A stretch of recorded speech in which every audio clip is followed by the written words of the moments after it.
Hi friends, అందరికీ నమస్కారం. మీ సుప్త చేతనాత్మక మనసుకున్న శక్తి అనే గ్రంథం ద్వారాగా మనము 20వ అధ్యాయంలోకి అడుగుపెట్టాం ఫ్రెండ్స్. ఈ 20వ అధ్యాయం ఈ గ్రంథంలోని చివరి అధ్యాయం ఫ్రెండ్స్. యవ్వన స్ఫూర్తితో ఎల్లప్పుడూ ఉండటం ఎలా? ఈ లాస్ట్ ఎపిసోడ్లోని యవ్వన స్ఫూర్తితో ఎల్లప్పుడూ ఉండటం ఎలా అనే దాని గురించి మనకి అందించారు జోసెఫ్ మర్ఫీ గారు. మీ సుప్తచేతనాత్మక మనసుకి ఎప్పుడూ కూడా ముసలితనం రాదు. అది అజరామరమైనది. మీ సుప్తచేతనాత్మక మనసుకి ఎప్పుడు కూడా ముసలితనం రాదు. అది అజరామరమైనది, అనంతమైనది. అది ఆ భగవంతుని విశ్వజనీన మనసులోని భాగం. దానికి జనన మరణాలు లేవు. అలసట, ముసలితనం మీ ఆధ్యాత్మిక గుణం లేదా శక్తిపై ఎటువంటి ప్రభావాన్ని చూపలేదు. ఓర్మి, దయ, యథార్థత, విసమ్రత, సద్భావన, శాంతి, సామరస్యం, సోదర ప్రేమ లాంటి లక్షణాలు, గుణాలు ఎన్నడూ కూడా ముసలివి అవ్వవు. మీ జీవితంలో మీరు ఈ గుణాలను గనక వికసింపజేసుకోగలిగితే మీరు ఎప్పుడూ కూడా యువ హృదయంతోనే ఉంటారు. కేవలం వయసు మీద పడటం లేదా సంవత్సరాలు గడవటం మీద మీ శరీరం చిక్కి శల్యం అవడానికి కారణం కాదు. కాలం ఒకటే కాదు, కానీ కాలం కంటే ఉన్న భయం మన మనసులపైన, శరీరాలపైన ప్రమాదకరమైన వయోవృద్ధ ప్రభావాలని కలగజేస్తుంది. కాల ప్రభావాన్ని గురించి భయం చెందుతూ ఉండటం ఒక మానసిక రోగి భయం లాంటిది. నిజానికి అది అకాల వార్ధక్యానికి కారణం కూడా కావచ్చు. ఇన్నేళ్లుగా నేను గడుపుతున్న ప్రజా జీవితంలో ప్రసిద్ధి చెందిన స్త్రీ పురుషుల జీవిత చరిత్రలను అధ్యయనం చేసే అవకాశం నాకు లభించింది. వారంతా వారి వారి సాధారణ జీవన కాల పరిమితులను దాటి తమ ఉత్పాదన కార్యకలాపాలు నిర్వహిస్తూ వచ్చారు. వారిలో కొందరు తమ వృద్ధాప్యంలో మొట్టమొదటిసారి గొప్పతనాన్ని సాధించారు. లెక్కలేనంత మందిని కలుసుకున్నాను, వారి గురించి తెలుసుకున్నాను. దీనిని నా అదృష్టంగా భావిస్తున్నాను. వీరంతా విశిష్ట వ్యక్తులు కారు, కానీ వారు మనసుకి, శరీరానికి ఉన్న సృజనాత్మక శక్తులను వార్ధక్యం ధ్వంసం చేయలేదని దృఢంగా నమ్మే వ్యక్తులలో ఒకరు. తన ఆలోచనల వల్లనే ఆయనకి వృద్ధాప్యం వచ్చింది. కొన్నేళ్ల క్రితం లండన్లో నేను పాత స్నేహితుడిని కలుసుకున్నాను. ఈ మధ్య ఆయనకు 80 ఏళ్ళు వచ్చాయి. చాలామందికి అది ఎంతో ఆనందించవలసిన విషయం, కానీ దురదృష్టవశాత్తు ఆయనకి మాత్రం కాదు. నేను ఆయన్ని చూసినప్పుడు షాక్ తిన్నాను. ఎందుకంటే ఆయన ఎంతో బలహీనంగా కనిపించాడు. జబ్బుతో ఉన్నట్లు కూడా అనిపించింది. కానీ తన డాక్టర్కు తనలో ఎటువంటి వైద్య సమస్య కనిపించలేదని ఆయన ఒప్పుకున్నాడు. డాక్టర్లు ఒట్టి మూర్ఖులు అని ఆయన ప్రకటించాడు. నా జబ్బు ఏమిటో నాకు తెలుసు, అది నా జీవితంలోనే ఉంది. ఆయన ఉద్దేశం ఏమిటని అడిగాను. నన్నెవరూ కావాలనుకోవటం లేదు, నేనెవరికీ అక్కర్లేదు అంటూ అరిచాడు ఆయన. అవును, వాళ్ళు ఎందుకు నన్ను కావాలనుకుంటారు? నా వల్ల ఎవరికీ ఉపయోగం లేదు కాబట్టి. మనం పుడతాం, పెరుగుతాం, మనం ముసలివాళ్ళం అవుతాం, చనిపోతాం, అంతే కథ ముగుస్తుంది. ఒక విధంగా ఆయన తన జబ్బుని సరిగ్గానే అర్థం చేసుకున్నాడని నాకు అనిపించింది. ఆయన ఏదో జబ్బుతో బాధపడుతున్నాడు. అది జీవితం వలన కలిగినది కాదు, అది ఆయన జీవితాన్ని ఏ దృష్టితో చూశాడో అన్నదే కలిగించినదని. అంతా వ్యర్థం, తానెందుకు పనికిరాడు అన్న ఆయన మానసిక వైఖరి ఆయన్ని జబ్బు మనిషిని చేసింది. ఆయన కేవలం తన వృద్ధాప్యాన్నే చూస్తున్నాడే తప్ప ఆ తర్వాత మరేమీ లేదు. నిజానికి ఆయన తన ఆలోచన జీవితంలో ముసలి అయ్యాడు.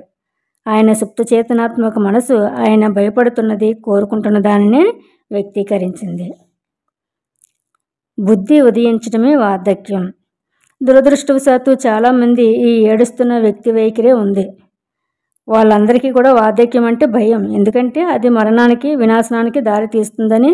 అయితే నిజంగా దానికి అర్థం వారు జీవితం అంటే భయపడుతున్నారని. అయినా జీవితం అనంతమైనది. వార్ధక్యం అంటే సంవత్సరాలు ఎగిరిపోవటం కాదు, బుద్ధి ఉదయించటం. మేధ అంటే మీ సుప్తచేతనాత్మక మనసులో దాగి ఉన్న బ్రహ్మాండమైన ఆధ్యాత్మిక శక్తులను తెలుసుకోవటం. పరిపూర్ణమైన ఆనందమైన జీవితాన్ని గడపటానికి ఆ శక్తులను ఎలా ఉపయోగించుకోవాలో తెలుసుకునే జ్ఞానం అది. 65, 75 లేక 85 సంవత్సరాల వయసు మీకు లేక మరెవరికైనా జీవితానికి ముగింపు అన్న ఆలోచనని మీ మనసులోంచి బయటికి తరిమేయండి. మీరు ఇంతవరకు అనుభవించిన దానికన్నా మెరుగైన, ప్రశంసనీయమైన, లాభదాయకమైన, క్రియాశీలమైన, అత్యంత ప్రయోజనకారి అయిన జీవన నమూనాకు వార్ధక్యం నాంది కావచ్చు. దీన్ని నిజంగా నమ్మండి, ఆశించండి. మీ సుప్తచేతన దానిని నిజం చేస్తుంది. మార్పుని స్వాగతించండి. ముసలితనం ఒక విచారకరమైన ఘటన కాదు. వయసు మీద పడటం అని మనం అనే ప్రక్రియ నిజానికి ఒక మార్పు. దానిని మనం ఆనందంగా, సంతోషంగా స్వాగతించాలే కానీ మానవ జీవిత ప్రస్థానంలోని ప్రతి దశ అంతులేని బాటలో వేసే ముందడుగు. మానవ జీవిత ప్రస్థానంలో ప్రతి దశ అంతులేని బాటలో వేసే ముందడుగు. మన దగ్గర బ్రహ్మాండమైన శక్తులు ఉన్నాయి. అవి మన శారీరక శక్తులకున్న పరిమితులను అధిగమిస్తాయి. జీవితం ఆధ్యాత్మికమైనది, శాశ్వతమైనది. మనకి ముసలి అవ్వాల్సిన అవసరం లేదు. ఎందుకంటే జీవితం లేదా భగవంతునికి ఎన్నటికీ వార్ధక్యం రాదు. భగవంతుడే జీవితం అని బైబిల్ చెబుతుంది. జీవితం స్వయంగా పునరుద్ధరించుకుంటుంది. అది శాశ్వతమైనది, వినాశనం లేనిది. ఇది అందరి జీవితాల పట్ల కూడా నిజం. జీవితం అంటే ఒకసారి విద్యుత్ మాంత్రికుడు థామస్ ఎడిసన్ని ఒక ఆమె అడిగింది, మిస్టర్ ఎడిసన్, విద్యుత్ అంటే ఏమిటి అని. మేడం, అది విద్యుత్ శక్తి, దానిని వాడండి అని జవాబిచ్చాడు అతను. మనం పూర్తిగా అర్థం చేసుకోలేని ఒక అదృశ్య శక్తికి మనం ఇచ్చిన పేరు విద్యుత్ శక్తి. అయినా విద్యుత్ శక్తికి సంబంధించిన సూత్రాలు, దాని ఉపయోగాల గురించి మనం తెలుసుకోగలిగినంతగా తెలుసుకున్నాం. దానిని లెక్కలేనన్ని విధాలా మనం వాడుతున్నాం. శాస్త్రజ్ఞులు తమ కళ్ళతో ఎలక్ట్రాన్ని చూడలేరు. అయినా వారు దానిని ఒక వైజ్ఞానిక వాస్తవంగా అంగీకరిస్తారు. ఎందుకంటే ప్రయోగాత్మక సాక్ష్యంతో ఏకీభవించే ప్రామాణిక పర్యవసానం అదొక్కటే కనుక. మనం జీవితాన్ని చూడలేము, అయినా మనకు తెలుసు మనం జీవిస్తున్నామని. జీవితం అంటే అదే. దాని సౌందర్యాన్ని, గొప్పతనాన్ని వ్యక్తీకరించడానికే మనం ఇక్కడున్నాము. మస్తిష్కం, ఆత్మ ముసలి అవ్వో. బైబిల్ చెబుతుంది ఇలా, ఈ జీవితం శాశ్వతం. ఎందుకంటే వారు నిన్ను ఏకైక సత్యమూర్తి భగవంతుని రూపంలో తెలుసుకోవాలి. జననం, కిశోరప్రాయం, యవ్వనం, పరిపక్వత, వృద్ధాప్యం లాంటి ఐహిక పరిమితులు కలదే జీవితం అని ఎవరైనా అనుకున్నా నమ్మిన వాళ్ళని చూసి జాలిపడాలి. అటువంటి వ్యక్తికి ఏ లంగరు ఉండదు, ఏ ఆశ ఉండదు, ఏ స్వప్నము ఉండదు. అటువంటి వ్యక్తి విషయంలో జీవితానికి ఎటువంటి అర్థం కూడా ఉండదు. ఈ రకమైన నమ్మకం, నిరుత్సాహం, స్వార్థవాదం, ఎదుగుబొదుగు లేకుండా ఒక చోటులోనే ఉండిపోయానన్న భావనను, ఒక రకమైన నిరాశను తీసుకొస్తాయి. అది న్యూరాసిస్, ఇంకా అన్ని రకాల మానసిక రోగాలకు దారితీస్తుంది. మీరు టెన్నిస్ ఆటను వేగంగా ఆడలేకపోయినా, లేక మీ పిల్లల్లా ఈదలేకపోయినా ఏమవుతుంది? మీ శరీరం కదలికలు తగ్గిపోయినా, మీ నడక వేగం తగ్గిపోయినా ఏమవుతుంది? గుర్తుంచుకోండి, జీవితం తనకు తానే నిత్య నూతనంగా తయారు చేసుకుంటూ ఉంటుంది. మరణం అనే జనం దేన్ని అంటుంటారో అది జీవితం యొక్క మరో ప్రపంచంలోనికి, ఒక కొత్త నగరానికి ప్రయాణం. నా ఉపన్యాసాలు వినడానికి వచ్చే వారందరితోనూ వృద్ధాప్యాన్ని గౌరవంగా స్వీకరించమని చెబుతూ ఉంటాను నేను. వయసుకి తనకంటూ ఒక కీర్తి, సౌందర్యం, వివేకం ఉన్నాయి. శాంతి, ప్రేమ, సంతోషం, సౌందర్యం, ఆనందం, మేధ, సద్భావన లాంటి గుణాలు ఎన్నటికీ ముసలి అవ్వవు, అలాగే ఇంకా మరణించవు కూడా. కవి, వేదాంతి అయిన రాల్ఫ్ వాల్డో ఎమర్సన్ అతని దగ్గర లెక్కించడానికి వేరేమీ లేకపోయినప్పుడు తప్ప ఒక మనిషి జీవితంలోని సంవత్సరాలను మనం ఎప్పుడు లెక్క పెట్టమని అంటాడు. ఒక ఆయన అతను ఏమంటారంటే, అతని దగ్గర లెక్కించడానికి వేరే ఏమీ లేకపోయినప్పుడు తప్ప ఒక మనిషి జీవితంలోని సంవత్సరాలని మనం ఎప్పుడు కూడా లెక్క పెట్టమని. అంటే మనకి పని చేయడానికి ఏ పని లేకపోతే ఇలా సంవత్సరాలు లెక్కెట్టుకుంటూ ఉంటామని చెప్తుంది అనమాట.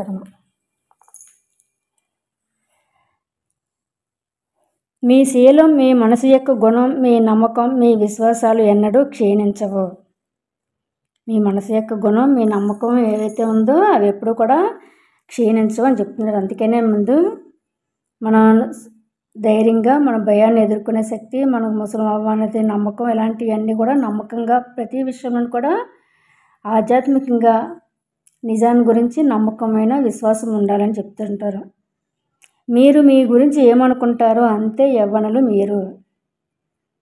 ప్రతి కొన్ని సంవత్సరాలకు ఒకసారి లండన్లోని ఒక కేక్ట్రన్ హాల్లో బహిరంగ గోప రహస్యాలు ఇస్తూ ఉంటాను. లండన్లోని కేక్ట్రన్స్ హాల్లో బహిరంగ ఉపన్యాసాలు ఇస్తూ ఉంటాను. అంటే ప్రతి సంవత్సరం కొన్ని సంవత్సరాలకు ఒకసారి లండన్లోనే బహిరంగంగా ఉపన్యాసాలు ఇస్తూ ఉంటాను. ఇలాంటి ఒక ఉపన్యాసం తర్వాత ఒక సర్జన్ నా దగ్గరికి వచ్చి మాట్లాడుతున్నారు. ఏమని చెప్తున్నారంటే, నా వయసు 84 ఏళ్ళు అన్నాడు ఆయన నాతోటి. నేను ప్రతిరోజు ప్రొద్దున్నే ఆపరేషన్ చేస్తూ ఉంటాను, మధ్యాహ్నం రోగులను చూస్తూ ఉంటాను, సాయంత్రాల్లో మెడికల్ తదితర సైంటిఫిక్ జర్నల్స్కు వ్యాసాలు రాస్తూ ఉంటాను. అతని ధోరణి చూస్తే తను చాలా ఉపయోగకరమైన మనిషినని, ఇంకా యవ్వనంలోనే ఉన్నానని అనుకుంటున్నట్లు అనిపించింది నాకు. అతని ధోరణి చూస్తే చాలా ఉపయోగకరమైన మనిషి అని, ఇంకా యవ్వనంలోనే ఉన్నానని అనుకుంటున్నట్లు అనిపించింది నాకు. అంటే అతనే అనుకుంటున్నాడంట అలాగనేసని. నేను చాలా మంచి పనులు అంటే రోజంతా ఖాళీగా ఉండకుండా ఏదో ఒక పని చేసుకుంటూ ఉపయోగపడే పని చేసుకుంటూనే ఉంటున్నాను, ఇంకా నేను యవ్వనంలోనే ఉన్నానని చెప్పేసి అతను అనుకుంటూ ఉంటున్నాడంట. అలాగనేసని ఈయనకు అనిపించింది. మీరు ఇంతకు ముందు చెప్పినది అక్షరాల నిజం. ఒక వ్యక్తి తను బలవంతుణ్ణని అనుకుంటే అలాగే తయారవుతాడు. అదేవిధంగా తను విలువైన వాడిని అనుకున్న అతనికి విలువ నిజంగానే ఉంటుంది అన్నాడు ఆయన నాతోటి. అంటే అతనే చెప్తున్నమాట ఈయనతోటి, జోసెఫ్ మర్ఫీ గారితో ఆయన చెప్తున్నారన్నమాట. నేను ఒక బలవంతుని అని చెప్పి నేను ఎప్పుడైతే అనుకుంటానో అలాగే బలవంతునిగానే ఉంటాను, లేదా అలాగే విలువైన అనుకుంటే విలువైన వాడినిగానే ఉంటానని చెప్పారు. ఈ సర్జన్ తన వార్ధక్యానికి లొంగిపోలేదు. ఇతను ఏమంటున్నాడంటే, ఇతను ఎప్పుడు కూడా అదే ఆలోచనతో ఉంటున్నాడు. తన వయసు పెరిగినా సరే నాకు వయసు పైబడిపోతుంది, నేను ముసలివాడిని అయిపోతున్నాను అన్నదానికి ఎప్పుడు కూడా లొంగిపోలేదు. ఆయనకి తెలుసు తను అమరుడని. నాతో ఆయన ఆఖరున అన్న వాక్య, ఒకవేళ రేపే నేను ఇక్కడి నుంచి నిష్క్రమించవలసి వస్తే తరువాతి ప్రపంచంలో అక్కడ జనానికి సహాయపడుతూ నేను ఉపశమనం కలిగిస్తూ ఉంటాను. అతను చూసారండి ఎంత బాగా చెప్తున్నారో. ఒకవేళ నేను రేపే గనక ఇక్కడి నుంచి రేపే గనక ఒకవేళ నేను శరీరాన్ని వదిలిపెట్టి వెళ్ళిపోతే మరొక ప్రపంచంలో నేను అక్కడ జనానికి సహాయపడుతూ వాళ్ళకి ఉపశమనం కలిగిస్తూ ఉంటాను అని చెప్తున్నారన్నమాట. ఈసారి సర్జికల్ కత్తితో కాదు, మానసిక ఆధ్యాత్మిక సర్జరీ ద్వారా చికిత్స చేస్తూ ఉంటాను. నేను ఎప్పుడైతే చేస్తున్నానో కత్తులతోటి చాకులతోటి చేస్తూ ఉంటున్నాను కదా ఆపరేషన్లు, అలా కాదు, మానసికంగా ఆధ్యాత్మికంగా నేను సర్జరీలు చేస్తాను అని చెప్తుందన్నమాట. మీ నెరసిన జుత్తు ఒక సంపద. నేను ముసలివాడిని అయిపోయాను, ఈ పని నా వలన కాదు అన్న ఆలోచనతో మీకు దొరికితే అవకాశాన్ని వదులుకోకండి. నేను ముసలివాడిని అయిపోయాను, ఈ పని నా వల్ల కాదు అన్న ఆలోచనతో మీకు దొరికే అవకాశాన్ని వదులుకోకండి.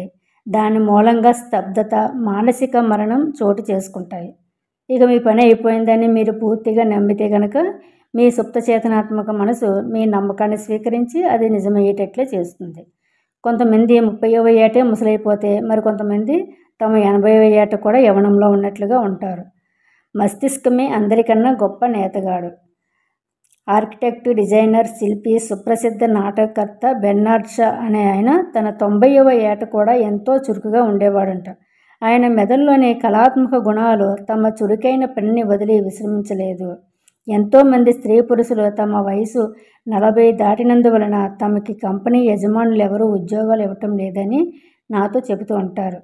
యజమానుల ఈ వైఖరి ఉదాసీనంగా, మొండిగా, నిర్దయంగా, అవగాహనారాహిత్యంగా అనిపిస్తుంది. మిమ్మల్ని ఉద్యోగంలోకి తీసుకోవాలంటే మీ వయసు 35 ఏళ్ళ లోపునే ఉండాలని ఎవరు నిర్ణయించారు? దీని వెనుకనున్న అర్కం అల్పబుద్ధితో కూడుకున్నది, కృత్రిమమైనది.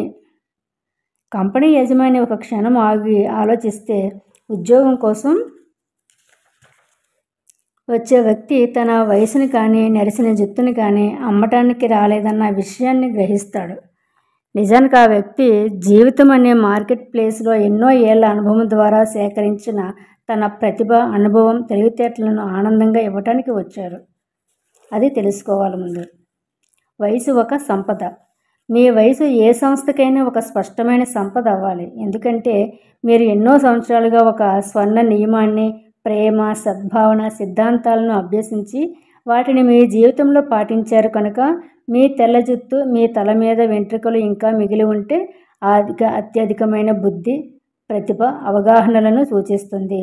మీ భావనాత్మక, ఆధ్యాత్మిక పరిపక్వత ఏ సంస్థకైనా ఒక గొప్ప వరం కావాలి. 65వ ఏట కానీ లేక ప్రత్యేకమైన మరే వయసులో కానీ ఉన్న జనాన్ని నిర్లక్ష్యం చేయకూడదు. వారిని పక్కకు తోసేయవద్దు. జీవితంలోని ఈ సమయంలో వారు ఉద్యోగుల సమస్యలను పరిష్కరించటం, భవిష్యత్తు ప్రణాళికలు వేయటం, నిర్ణయాలు తీసుకోవటం, సృజనాత్మక రంగంలో ఇతరులకు మార్గదర్శకత్వం వహించటంలో, ఒక వ్యాపారం నడపటంలో వారికున్న అనుభవం, తెలివితేటల మూలాన ఎంతో ఉపయోగకరంగా ఉండగలరు. మీరు మీ వయసులోనే కనిపించండి. ఈ వ్యాపకంలో నా మనసు విరిగిపోయింది. ఇంకా ఇది చాలు అన్నాడు హాలీవుడ్ రచయిత నాతో. ఎన్నో సంవత్సరాలుగా ఫస్ట్ రేట్ పనిచేశాను. ఈ రంగంలో ఉన్న వారందరికన్నా నాకే ఈ కళ బాగా తెలుసు. ప్రపంచవ్యాప్తంగా అనేక ఫెస్టివల్స్లో అవార్డులు అందుకున్నాను. అయితే మీరు ఎందుకు విసిగిపోయినట్లు కలవరపాటుతో అని అడిగాను నేను. అతను తన చేతులు పైకెత్తేశాడు. ఇంతకుముందు కథా చర్చలో పాల్గొనటానికి నేను వెళ్ళినప్పుడు ఈనాటి ప్రేక్షకులకు నచ్చేటట్టుగా నేను రాయలేకపోతున్నానని ఓ 30 ఏళ్ల స్టూడియో ఎగ్జిక్యూటివ్ నాతో అన్నాడు. నేను అతనితో వాదించడానికి ప్రయత్నించినప్పుడు 12 నుంచి 18 ఏళ్ల వయసు కుర్రాళ్ళకున్న మనస్తత్వాలు, అభిరుచులకి సరిపోని ఏ కథలు తనకి అక్కర్లేదని అతను నాతో తెలిపాడు. అందుకే నేను బయటికి వచ్చేసాను.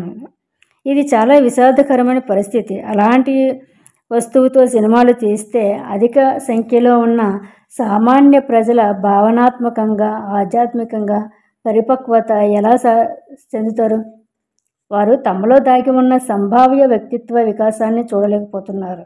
యువతీ యువకుల గొప్పతనాన్ని వారు కీర్తించాలని వాళ్ళతో చెబుతున్నారు. కానీ వాస్తవంలో యువతీ యువకులు అనుభవరాహిత్యం, వివేకం లేకపోవటం వలన తొందరపాటు నిర్ణయానికి ప్రతీకలుగా ఉన్నారు. వారందరిలోకి సర్వశ్రేష్ఠులైన వారితో నేను సరిసమానంగా ఉండగలను. పిచ్చిగా ఇంకా యువకులుగా కనిపించాలని తాపత్రయపడుతున్న 60 ఏళ్ళు ఇంకా అంతకన్నా ఎక్కువే వయసు ఉన్న కొన్ని డజన్ల మంది నాకు తెలుసు. వేలం వెర్రిగా వాళ్ళు మందులు తీసుకుంటూ ఉంటారు. ఆహార నియమాలు పాటిస్తూ ఉంటారంటే ఎందుకంటే యవ్వనంగా ఉండడం గురించి. బలహీనమైన వ్యాయామాల కోసం టీవీలు తమ అర్ధరాత్రి కార్యక్రమాల్లో పొగిడే మిషన్లని, వాటి గుణగణాలు విని డబ్బు దుబారా ఖర్చు చేసుకుంటూ ఉంటారు. మరింత ఎక్కువ డబ్బున్నవారు స్పా ట్రీట్మెంట్లకు, రిపోసక్షన్కి, కాస్మెటిక్ సర్జరీలకు పోతూ ఉంటారు. చూడండి, వారందరిలోకి సర్వశ్రేష్ఠులైన వారితో సరిసమానంగా ఉండగలను అని వాళ్ళు నిరంతరం నిరర్ధంగా ప్రకటిస్తూ ఉంటారు. ఈ రకం జనం అంతా ఒక గొప్ప సత్యాన్ని గుర్తుంచుకోవాలి. మనిషి తన హృదయంలో ఎలా ఆలోచిస్తాడో అలాగే రూపొందుతాడు అతను. నియమిత ఆహారం, మల్టీవిటమిన్లు ఇంకా తదితర సహాయకారులు ఈ జనాన్ని యువతీ యువకులుగా ఉంచలేవు. తాము ఆలోచించే విధానాలను అనుసరించి వాళ్ళు ముసలి అవ్వడం కానీ లేదా యవ్వనంతో ఉండిపోవడం కానీ జరుగుతుందన్న విషయాన్ని వాళ్ళు అర్థం చేసుకోవాలి. మీ ఆలోచనలు మీ సుప్తచేతనాత్మక మనసును నియమంలో ఉంచుతాయి. మీ ఆలోచనలు నిరంతరం సౌందర్యం,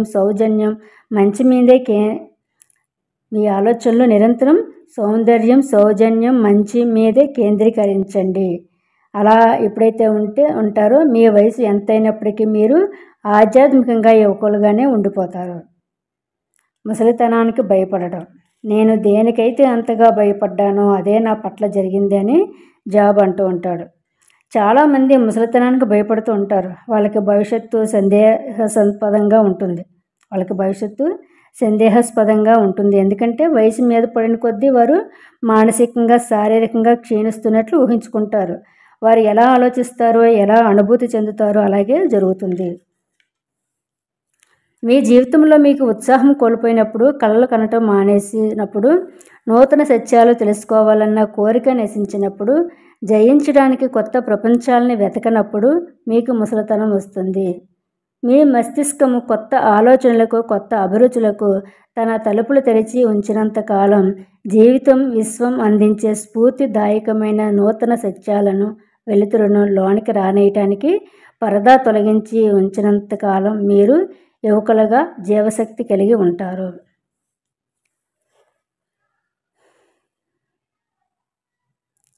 మీకు ముసలితనం వస్తుందనేసని మీ మస్తిష్కం కొత్త ఆలోచనలకు, కొత్త అభిరుచులకు తన తలుపులు తెరిచి ఉంచినంతకాలం ఎప్పుడైతే ఉంచుతారో జీవితం, విశ్వం అందించే స్ఫూర్తిదాయకమైన నూతన సత్యాలను, వెలుతురుని లోనికి రానియటానికి పరదా తొలగించి ఉంచినంతకాలం కూడా మీరు యువకులుగా జీవశక్తి కలిగి ఉంటారని చెప్తున్నారు. మీ దగ్గర ఎంతో ఉంది ఇవ్వటానికి. మీ వయసు 65 అయినా లేక 95 అయినా మీ వద్ద ఇవ్వటానికి ఎంతో ఉందన్న విషయాన్ని మీరు గ్రహించాలి. యువతరాన్ని స్థిరంగా ఉంచటం, సలహాలు ఇవ్వటం, నిర్దేశించటంలో మీరు సాయపడగలరు. మీరు మీ జ్ఞానం, మీ అనుభవం, మీ వివేకంతో వారికి లాభం చేకూర్చగలరు. మీరు నిరంతరం అనంతమైన జీవితంలోకే చూస్తూ ఉంటారు కనుక ఎప్పుడు కూడా ముందుకే చూడగలరు. జీవితం యొక్క మహిమలను, అద్భుతాలను ఆవిష్కరించకుండా ఆపడం మీ వలన కాదని తెలుసుకుంటారు. ప్రతిదినం, ప్రతి క్షణం ఏదో ఒక కొత్త విషయం నేర్చుకోవటానికి ప్రయత్నిస్తే కనుక మీ మస్తిష్కం ఎప్పుడూ కూడా యవ్వనంలో ఉంటుందని గ్రహిస్తారు.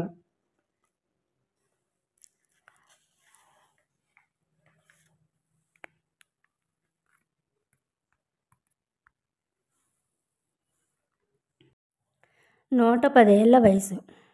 కొన్నేళ్ల క్రితం భారత్లోని ముంబైలో ఉపన్యసిస్తున్నప్పుడు నన్ను ఒక వ్యక్తికి పరిచయం చేశారు. ఆయన వయసు 110 ఏళ్ళని ఆయన మిత్రులు అన్నారు.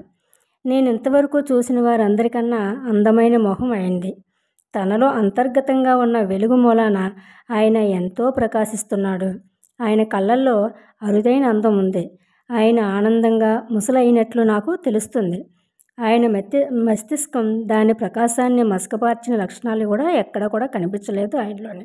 ఆయన మస్తిష్కం ఎక్కడ కూడా ప్రకాశాన్ని, తన ముఖంలో ఉన్నటువంటి ప్రకాశాన్ని, కాంతిని కూడా మసకబార్చినటువంటి లక్షణాలే ఏవి కూడా ఆయనలో కనిపించలేదు. పదవీ విరమణ ఒక కొత్త సాహసం.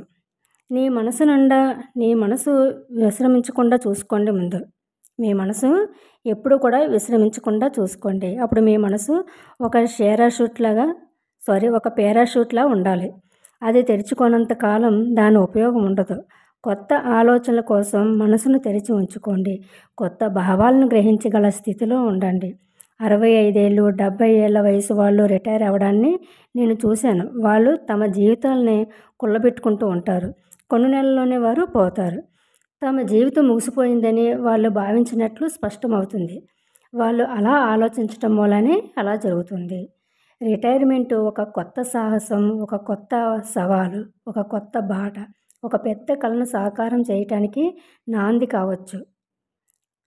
ఎవరైనా సరే నేను రిటైర్ అయిపోయాను కదా, ఇప్పుడు నేనేం చేయాలి అంటూ ఉంటే వినడం నిస్పృహని కలిగిస్తుంది.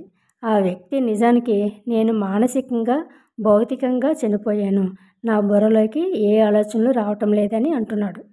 నేను ఎప్పుడైతే రిటైర్ అయిపోయానో నేనేం చేయాలని ఎప్పుడైతే అంటుంటున్నాడో అది కాదు కరెక్ట్. అది మన లోపల మానసికంగా, భౌతికంగా ఎప్పుడైతే చనిపోతామో దానిలోంచి అటువంటి బుర్రలోకి ఎటువంటి ఆలోచనలు కూడా రావన్నమాట. ఇంకా మనం ఎప్పుడు కూడా అందుకే యాక్టివ్గా ఉంటూ ఉండాలని చెప్తూ ఉంటున్నారు.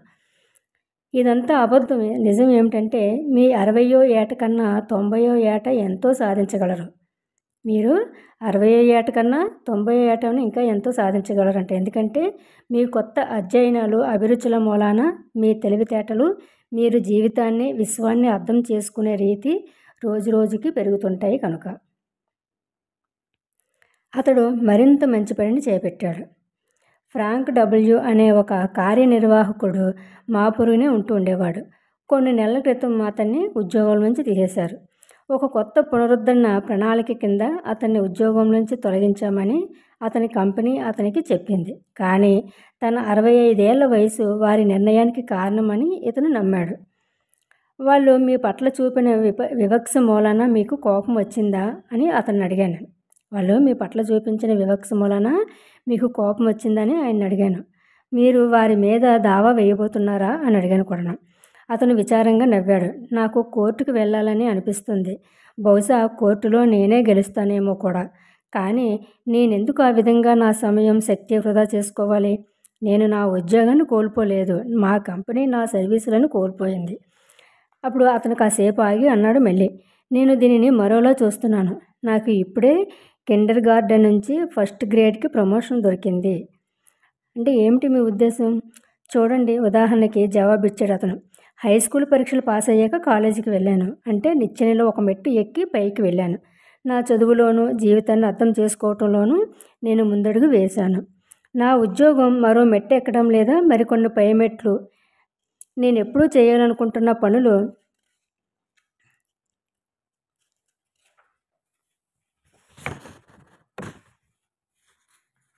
నేనెప్పుడూ చేయాలనుకుంటున్న పనులు చేయటానికి ఇప్పుడు నాకు స్వేచ్ఛ దొరికింది. నేనెప్పుడూ చేయాలనుకునేటువంటి పనులు ఇప్పుడు చేయడానికి నాకు స్వేచ్ఛ దొరికింది. మరో మాటలో చెప్పాలంటే ఉద్యోగం పోవడం అంటే జీవితం అనే నిచ్చెనలోని ఇంకో మెట్టు పైకి పోవడమే. పొట్ట పోసుకోవడం కోసం డబ్బు సంపాదించాలన్న ధ్యేయంపై ఇక దృష్టి పెట్టనన్న తెలివైన నిర్ణయానికి వచ్చాడు ఆ ఫ్రాంక్. ఇప్పుడు తన జీవితాన్ని ఎలా జీవించాలన్న దానిపై అతను తన దృష్టిని కేంద్రీకరించదలిచాడు. కొన్నేళ్లుగా అతను ఒక ఔత్సాహిక ఫోటోగ్రాఫర్గా ఉంటున్నాడు. దగ్గరలోనే ఉన్న ఒక ఆర్ట్ ఇన్స్టిట్యూట్లో ఫోటోగ్రఫీలో ప్రక్రియలు నేర్చుకోవడానికి చేరాలనుకున్నాడు. తర్వాత అతను ప్రపంచ పర్యటనకు వెళ్ళాడు.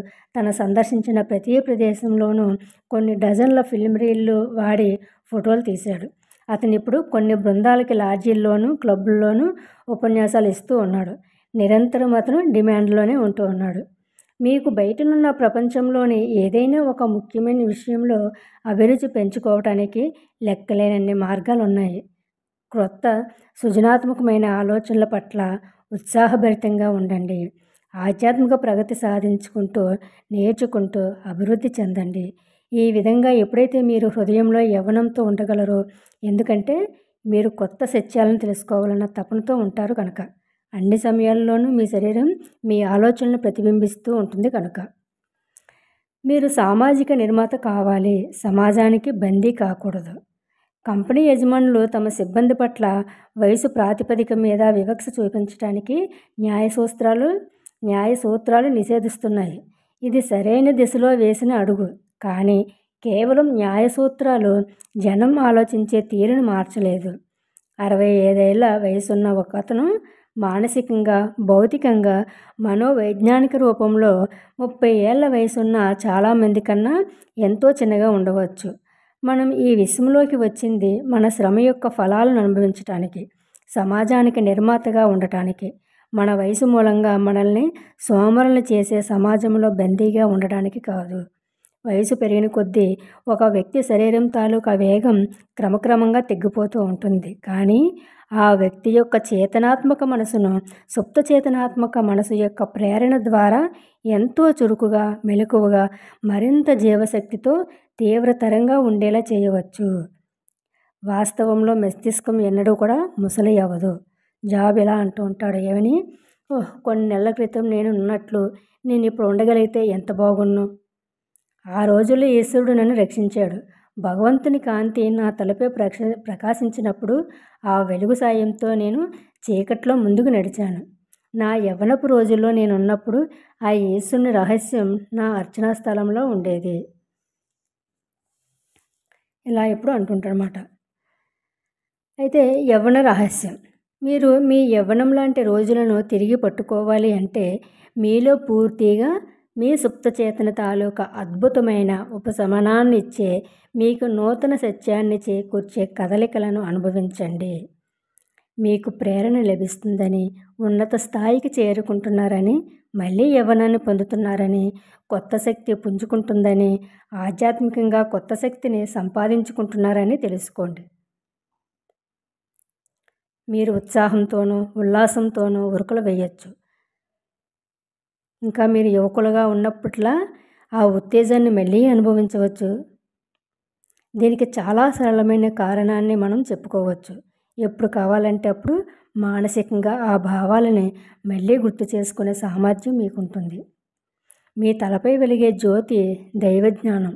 మీరు తెలుసుకోవాలనుకున్నవన్నీ కూడా అది మీకు వెల్లడి చేస్తూ ఉంటుంది. ఎప్పుడు మీలోని మంచిని అంగీకరించేందుకు అది సహాయం చేస్తుంది. రూపం ఏదైనా సరే దానిపైన అది చేస్తూ ఉంటుంది. మీ సుప్తచేతన చూపిన దారిలో గనక మీరు నడుస్తారు. ఎందుకంటే సూర్యోదయం అవుతుందని, చీకట్లు పారిపోతాయని మీకు తెలుసు కాబట్టి. కలలు కనండి. నేను ముసలైపోయాను అని అనటానికి బదులు పవిత్రమైన ఈ జీవితాన్ని తెలివిగా గడపగలను అని అనండి. మనము ముసలైపోయామని కాకుండా పవిత్రమైన ఈ జీవితాన్ని తెలివిగా నేను గడపగలను అని ఎప్పటికప్పుడు అనుకుంటూ ఉండండి అని చెప్తున్నారు జోసెఫ్ మర్ఫీ గారు. కార్పొరేషన్ వార్తాపత్రికలు లేక గణాంకాలు మీ ముందు మీ ముసలి రూపాన్ని, గడిచిపోతున్న సంవత్సరాలు, శిథిలమైన శరీరం, వార్ధక్యం, నిరర్ధకతలను ఉంచనీయకండి.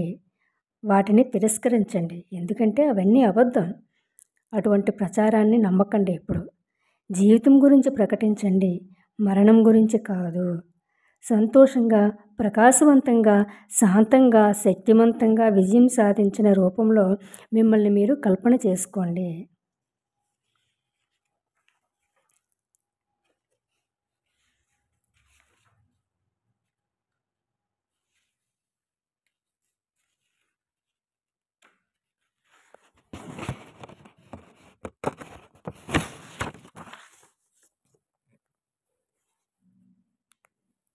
మీ మస్తిష్కానికి ముసలితనం ఎప్పుడూ కూడా లేదు. మీ మస్తిష్కానికి అసలు ముసలితనం లేదు. హృద్రోగ నిపుణులలో ఆద్యుడైన మైకేల్ డేబేకి మొట్టమొదటి రోలర్ పంపుని రక్త ప్రసరణ కోసం 1932లో కొత్తగా కనిపెట్టారు. ఆయన కనుగొన్న పంపును ఈనాడు కూడా గుండె బైపాస్ సర్జరీలో వాడుతున్నారు. హృద్రోగ నిపుణుల్లో ఆద్యుడైన మైకేల్ డేబేకి మొట్టమొదటి రోలర్ పంపుని రక్త ప్రసరణ కోసం 1932లో కొత్తగా కనిపెట్టాడంట ఆయన. ఆయన కనుగొన్నటువంటి ఆ పంపుని ఇప్పుడు కూడా గుండె బైపాస్ సర్జరీలో వాడుతూ ఉంటారు. అతని 90వ ఏట డాక్టర్ డేబేకి ఒక కొత్త ఆవిష్కారం మీద ప్రయోగాలు చేయడానికి అనుమతి లభించింది. చూడండి, అతనికి 90 సంవత్సరాల వయసులోనే ఇంకా కొత్త ఆవిష్కారం మీద ప్రయోగాలు చేయడానికి అతనికి అనుమతి లభించింది. అదొక చిన్న పంపు. దాన్ని గుండె జబ్బుతో తీవ్రంగా బాధపడుతున్న వారి ఛాతీలో అమర్చవచ్చు. కేవలం తన పరిశోధనతో సంతృప్తి చెందని డేబేకి తన శస్త్రచికిత్సలను మానలేదు ఎప్పుడు కూడా. అతని సహోద్యోగి అన్నాడు, ఆయన చేసినంత పని మరొకరు చెయ్యాలి అంటే వారు 5-6 జన్మలెత్తాలి. డేబేకి తన 90వ ఏట తన జీవన వేదాంతాన్ని ఇలా వ్యక్తం చేశాడు. మీ ఎదురుగా సవాలున్నంతకాలం వాటిని మీరు సమర్థంగా, శారీరకంగా, మానసికంగా ఎదుర్కోగలిగినంతకాలం మీ జీవితం ఉత్తేజకరంగా జవజీవాలు కలుగజేస్తూ ఉంటుంది అని. మీరు ఎప్పుడు కూడా ఎదురుగా సవాలు ఉన్నంతకాలం కూడా వాటిని మీరు సమర్థంగా, శారీరకంగా, మానసికంగా ఎదుర్కోగలిగితే ఎప్పుడైతే అప్పుడు మీ జీవితాంతం కూడా ఉత్తేజకరంగా జవజీవాలు కలుగజేస్తూ ఉంటుంది అని చెప్తుందన్నమాట. 99వ ఏట అతని మెదడు చురుకుగా ఉంది. మా నాన్న తన 65వ ఏట ఫ్రెంచ్ భాష నేర్చుకొని 70 ఏళ్ల వయసులో ఆ భాషపై పూర్తి పట్టు సాధించారు. 60 ఏళ్లు పైబడ్డాక అతను గ్యాలిక్ భాషను అధ్యయనం చేయటం ప్రారంభించి ఆ విషయంలో ఉపాధ్యాయునిగా ప్రసిద్ధి చెందారు. ఒక ఇన్స్టిట్యూట్లో ఉన్నత విద్యను అభ్యసిస్తున్న నా చెల్లెలికి 99వ ఏట తను మరణించే వరకు కూడా ఆమె చదువు విషయంలో ఎంతో సాయం చేశాడు అతను. అతని 20 ఏట అతని మెదడు ఎంత స్పష్టంగా ఉండేదో అంతే స్పష్టంగా అతని 99వ ఏట కూడా ఉంది. నిజానికి అతని తార్కిక శక్తులు వయసుతో పాటు మరింత ఎక్కువయ్యాయి. మీరు మీ వయసు ఎంతని అనుకుంటున్నారో, అలా అని అనుభూతి చెందుతున్నారో అదే నిజంగా మీ వయసు. మనం ఎప్పుడైతే మన వయసు ఎంతని అనుకుంటున్నామో, ఎలా అయితే అనుభూతి చెందుతామో అదే మన వయసు అంటే. అందుకనే మనం ఎప్పుడు కూడా నాకు వయసు అయిపోయింది, నేను ముసలాన్ని అయిపోయానని చెప్పేసి అని ఎప్పుడు కూడా అనుకోకుండా దాన్ని పక్కన పెట్టి ఎప్పుడు కూడా కొత్తగా ఎలాగైతే ఉంటున్నామో, నిన్న ఎంతైతే ఉత్సాహం ఉన్నామో ఈరోజు కూడా అంతే విధంగా ఉంటే కనుక మన వయసు కూడా మనలోని దానికి సంబంధించిన జీవకణాలన్నీ కూడా వృద్ధి చెందుతూ ఉండి మనం ఎప్పుడు కూడా ఉత్తేజకరంగా ఉండేటట్లుగా మనకి శరీరం సహకరిస్తుంది అని చెప్తున్నారు అన్నమాట ఆయన. సీనియర్ సిటిజన్ల అవసరం మనకుంది. రోమన్ దేశభక్తుడు మార్కస్ పోర్సియస్ తన 80వ ఏట గ్రీకు భాష నేర్చుకున్నాడు. సుప్రసిద్ధ జర్మన్ అమెరికన్ కళాకారిణి మేడం ఎర్నెస్టైన్ షూమన్ హెంక్ అనే ఆమె తన అమ్మమ్మ అయిన తర్వాతే సంగీత రంగంలో శిఖరాగ్రాన్ని చేరుకుందంట. చూడండి, ఒక ఆమె తను అమ్మమ్మ అయిన తర్వాత సంగీత రంగంలో శిఖరాగ్రాన్ని చేరుకుంది. గ్రీకు వేదాంతి సోక్రటీస్ తన 80వ ఏట సంగీత వాద్యాలను వాయించడం నేర్చుకున్నాడు. మైకేల్ ఏంజెలో తన 80వ ఏట లోకోత్తరమైన వర్ణ చిత్రరచన చేయసాగాడు. 80వ ఏట సియోస్ సైమ్నైట్స్ అనే ఆయన తన కవిత్వానికి బహుమతిని గెలుచుకుంది. జోహన్ వాస్ గేదే తన పద్యనాటకం ఫాస్ట్ని పూర్తి చేశాడు. లియోపాల్డ్ అనే ఆయన తన గ్రంథం హిస్టరీ ఆఫ్ ద వర్డ్ రాయడం మొదలుపెట్టి తన 92వ ఏట పూర్తి చేశాడు దాన్ని. ఆల్ఫ్రెడ్ లార్డ్ టెనిసన్ ఒక అద్భుతమైన కవిత క్రాసింగ్ ద బార్ని తన 80వ ఏట రాశాడు. ఐజాక్ న్యూటన్ తన 85వ ఏట కూడా తన పనిలో తలమునకలుగా ఉండేవాడు. 88వ ఏట జాన్ వెస్లీ అనే ఆయన మతం గురించి బోధిస్తూ మార్గదర్శకత్వం వహించేవాడు. ఫ్రాన్స్కు చెందిన జాన్ లూయి కాల్మెంట్ అనే ఆయన సుప్రసిద్ధురాలు కాదు. ఫ్రాన్స్కి చెందిన జాన్ లూయి కాల్మెంట్ వీరంత సుప్రసిద్ధురాలు కాదు. అయినా యవ్వనంలో ఆమె ప్రసిద్ధి చెందిన చిత్రకారుడు విన్సెంట్ వాన్ గాగ్ని కలుసుకుంది. కానీ దాని మూలంగా ఆమెకు గుర్తింపు రాలేదు. తన 100వ జన్మదినం పూర్తి చేసుకున్నాక ఆమె చుట్టూ ఉన్న జనం ఆమెను గుర్తించడం ప్రారంభించాడు. అంతవరకు రోజు సైకిల్ తొక్కిన ఆమె ఆ రోజు నుంచి మానేసింది. తన 110వ జన్మదినం నాడు కాల్మెంట్కి ప్రపంచం అన్ని మూల నుంచి అభినందనలు, శుభాకాంక్షలు అందాయి. ఆమె 118వ జన్మదినం ఆమెను చరిత్రలో అత్యధిక కాలం జీవించిన వ్యక్తిగా చేసింది. అది ఎలా వీలైందని ఆమెను అడిగినప్పుడు, అవకాశం దొరికినప్పుడల్లా నేను ఆనందాన్ని అనుభవించాను. ప్రతి పనిని స్పష్టంగా, నైతికంగా, ఎటువంటి పశ్చాత్తాపం లేకుండా చేశాను. నేను ఎంతో అదృష్టవంతురాలిని అని జవాబిచ్చింది ఆమె. తన 122వ ఏట చక్రాల కుర్చీకి అతుక్కుపోయినప్పటికీ ఆమె చిరునవ్వు ఎప్పటిలా ప్రకాశవంతంగా, ముగ్ధ మనోహరంగా ఉంది. మనం మన సీనియర్ సిటిజన్లను ఉన్నతమైన స్థానాల్లో ఉంచాలి. స్వర్గంలోంచి పూలను భూమి మీదకి తేవటానికి ప్రతి అవకాశాన్ని వాళ్లకు కలగజేయాలి. మీరు కానీ పదవీ విరమణ చేసుంటే జీవసూత్రాల్లోనూ మీ సుప్త చేతనాత్మక మనసు యొక్క అద్భుతంలోనూ అభిరుచి ఏర్పరచుకోండి. మీరు ఎప్పుడూ చేయాలనుకుంటున్న ఏ పనినైనా చేయండి. కొత్త విషయాలను అధ్యయనం చేయండి. కొత్త ఆలోచనలు పరీక్షించి చూసుకోండి. ఇలా ప్రార్థించండి ప్రతిరోజు. ఓ దేవుడా, దుప్పి సెలయేరుపై ఎలా పెరిగెత్తుతుందో అలా నా ఆత్మ కూడా నీ కోసం తెప్పిస్తుంది. దుప్పి సెలయేరుపై ఎలా అయితే పరిగెడుతూ ఉంటుందో అలా నా ఆత్మ కూడా నీ కోసం పరితపిస్తుంది అని చెప్పేసి మనం ఇప్పుడు కూడా ప్రార్థన చేసుకోనని చెప్తున్నారు జోసెఫ్ మర్ఫీ గారు. వృద్ధాప్యం యొక్క ఫలాలు. అతని శరీరం ఒక బాలుని శరీరం కన్నా తాజాగా ఉంచబడుతుంది. అతను తన యవ్వనంలోకి తిరిగి వెళ్ళాడు. వృద్ధాప్యం అంటే నిజానికి అత్యుత్తమ దృష్టికోణం నుంచి ఈశ్వరుని సత్యాల గురించి ఆలోచించటమే. మీరు ఒక అంతులేని యాత్రలో ఉన్నారని అనుకోండి. మీరు ఎడతెగని నిర్విరామమైన అనంతమైన జీవితం అనే మహాసాగరంలోని ముఖ్యమైన దశలో నిల్చొని ఉన్నారు. అప్పుడు మీరు భక్తి గీతాన్ని ఆలాపించే అతనితో గొంతు కలిపి ఇలా అంటారు, వారు వృద్ధాప్యంలో కూడా ఫలాలను ఇస్తున్నారు, అవి లావుగా సమృద్ధిగా ఉంటాయి అని. కానీ ఆత్మ యొక్క ఫలం ప్రేమ, ఆనందం, శాంతి, ఓర్మి, సాధు స్వభావం, మంచితనం, నమ్మకం, నమ్రత, ఆత్మ నిగ్రహం. వీటికి విరుద్ధంగా ఏ న్యాయ సూత్రము లేదు. మీరు అనంత జీవనంలో ఒక శిశువు, దానికైతే ముగింపే లేదు. మీరు అనంత కాలానికి వారసులు. ఓకే ఫ్రెండ్స్, మీ సుప్త చేతనాత్మక మనసుకున్న శక్తిలో 20వ అధ్యాయం కంప్లీట్ అయింది ఫ్రెండ్స్. ఈ గ్రంథంలోని 20 అధ్యాయాలు ఉన్నాయి. 20 అధ్యాయం కూడా కంప్లీట్ అయింది. అయితే ఈ 20వ అధ్యాయంలో కొన్ని లాభదాయకమైన ఆలోచనలు మనకి కిందన కొంచెం ఈజీ పాయింట్లతో మనకి అందించారు. అవి ఏమిటో తెలుసుకుందాం ఫ్రెండ్స్. ఓర్మి, దయ, ప్రేమ, సద్భావన, ఆనందం, సంతోషం, బుద్ధి, అవగాహన లాంటి గుణాలు ఎన్నడూ ముసలి అవ్వవు. వాటిని ఎప్పుడు కూడా పోషించండి, వ్యక్తీకరించండి. మానసికంగా, శారీరకంగా ఎప్పుడు కూడా యవ్వనంలో ఉండండి. కాలం యొక్క ప్రభావాల గురించిన మానసిక భయం మీ అకాల వృద్ధాప్యానికి కారణమవ్వగలదు. కాలం యొక్క ప్రభావాల గురించిన మానసిక భయం, ఎప్పుడైతే కాలానుగుణంగా మనకి జరిగే విషయాలను బట్టి మనం మానసికంగా ఎప్పుడైతే భయపడుతూ ఉంటామో అవే మీ అకాల వృద్ధాప్యానికి కారణం అవుతూ ఉంటాయి అని చెప్తున్నారు. వృద్ధాప్యం అంటే సంవత్సరాలు ఎగిరిపోవటం కాదు, అది మానవుల మస్తిష్కంలో బుద్ధి ఉదయించటం. మీ జీవితంలో అత్యంత ఫలవంతమైన సంవత్సరాలు 65వ ఏట నుంచి 95వ ఏట వరకు కాలం.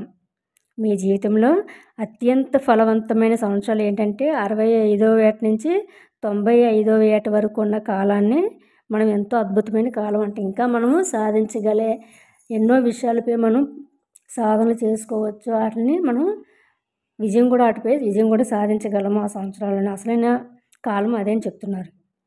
ముందుకు పోతున్న సంవత్సరాలను స్వాగతించండి. దాని అర్థం మీరు మీ జీవన మార్గంలో మరింత ఉన్నత స్థాయిలో ముందుకు పోతున్నారన్నమాట.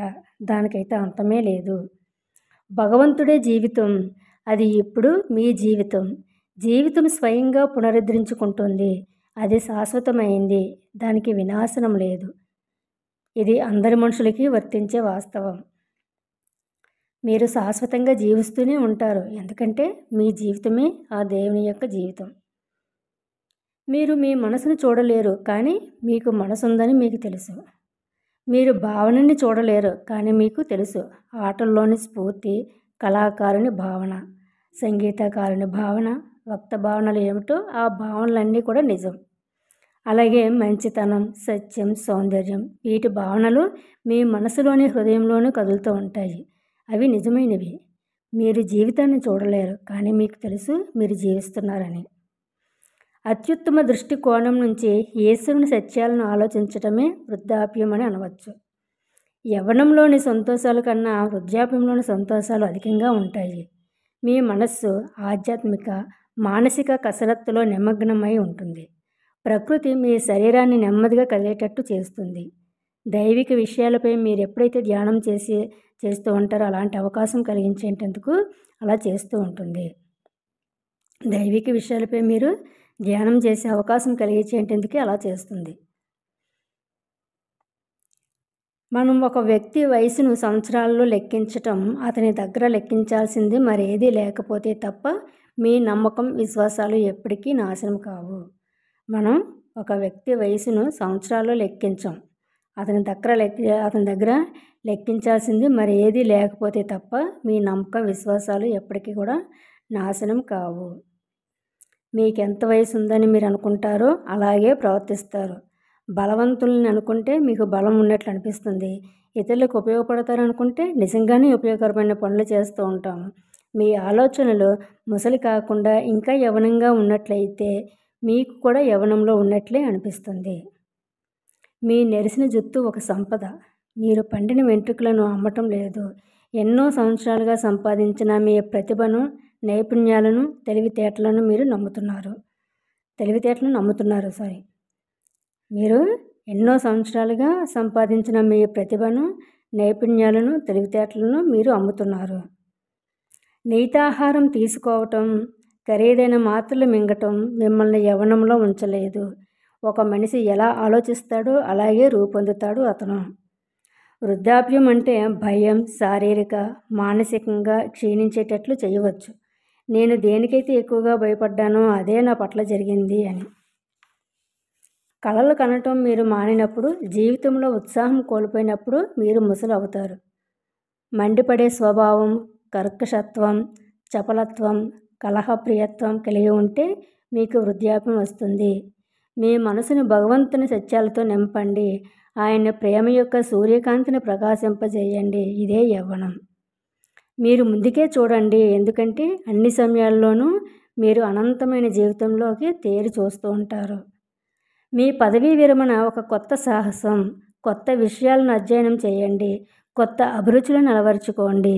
గతంలో మీరు మీ వ్యాపకాలతో తలమునకలుగా ఉండిపోయి మీరు చేద్దామనుకొని ఎంతో ఇష్టపడినా చేయలేకపోయిన పనులను చేయగలుగుతున్నారు. అప్పుడు మీరు చేద్దామనుకున్నటువంటి ఎంతో ఇష్టమైన పని చేయలేకపోయిన పనులను చేయగలుగుతున్నారు. ఇప్పుడు జీవితాన్ని జీవించటంపై దృష్టి పెట్టండి.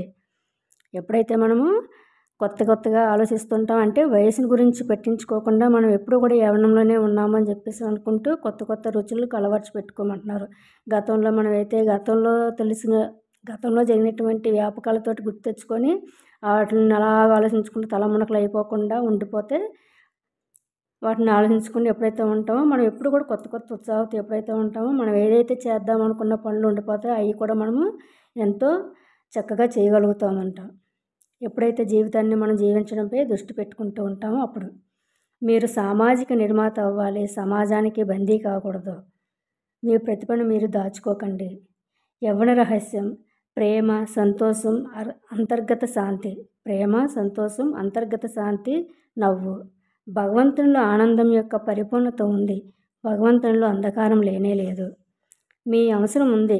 కొంతమంది గొప్ప తత్వవేత్తలు, కళాకారులు, శాస్త్రవేత్తలు, రచయితలు ఇంకా తదితరులు తమ మహోన్నతమైన పనులను తమకి 80 ఏళ్ల వయసు వచ్చిన తర్వాతే పూర్తి చేశారు.